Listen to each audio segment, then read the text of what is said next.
40 നാളുപവസിക്കാം, വിശക്കുന്നവനപ്പം കൊടുക്കാം.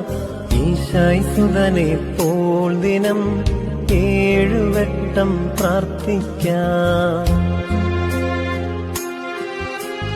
മോശയും ഏലിയാവും 40 ദിവസം നോമ്പെടുത്തു.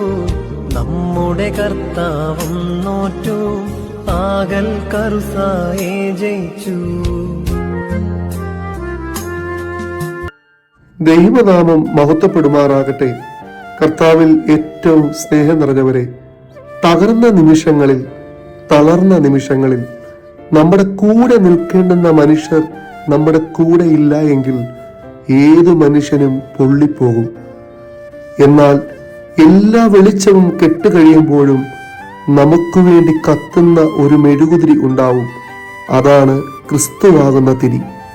കാനാവിലെ കല്യാണ വീട്ടിൽ വീഞ്ഞ് തീർന്നു പോയപ്പോൾ മറ്റുള്ളവരുടെ മുമ്പിൽ പരിഹാസപാത്രമാകുവാൻ തക്കവണ്ണം തകർന്നു നിന്ന അവസ്ഥയിൽ നിന്നും ദൈവം അവരെ കോരിയെടുക്കുന്നു. ക്രിസ്തു ഏതു ഭവനത്തിൽ ഉണ്ടോ അവിടെ ഒരു കുറവും ഉണ്ടാകില്ല. കാരണം കുറവുകളെ നിറവുള്ളതാക്കുവാൻ ശക്തനാണ് നമ്മുടെ ദൈവം. ഓരോ കുടുംബവും ഭൂമിയിൽ പിറക്കുമ്പോൾ സ്വർഗം സന്തോഷിക്കുന്നു. വീഞ്ഞ് ജീവന്റെയും ചൈതന്യത്തിന്റെയും പ്രതീകമാണ്. പഴകുന്തോറും വീഞ്ഞിന് ഗുണവും മേന്മയും ഏറുന്നതുപോലെ നമ്മുടെ കുടുംബ ബന്ധങ്ങൾ പഴകുന്തോറും മേന്മ ഏറുന്നതാകണം. കുടുംബം സന്തോഷിക്കുമ്പോൾ സ്വർഗം ആഹ്ലാദിക്കുന്നു. കുടുംബം ദുഃഖിക്കുമ്പോൾ സ്വർഗം കരയും എന്ന് നാം ഓർക്കണം. ഈ നോമ്പുകാലം നമ്മുടെ കുടുംബത്തിനു വേണ്ടി നമുക്ക് പ്രാർത്ഥിക്കാം.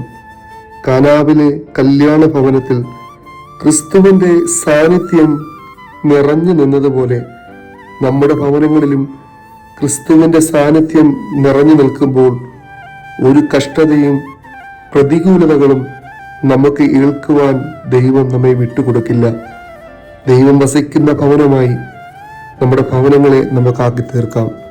അതിന് ദൈവത്തിന്റെ പരിശുദ്ധാത്മാവ് നമ്മെ ഏവരെയും സഹായിക്കട്ടെ എന്ന് പ്രാർത്ഥിക്കുന്നു. ദൈവം നമ്മെ എല്ലാവരെയും വാഴ്ത്തി അനുഗ്രഹിക്കട്ടെ.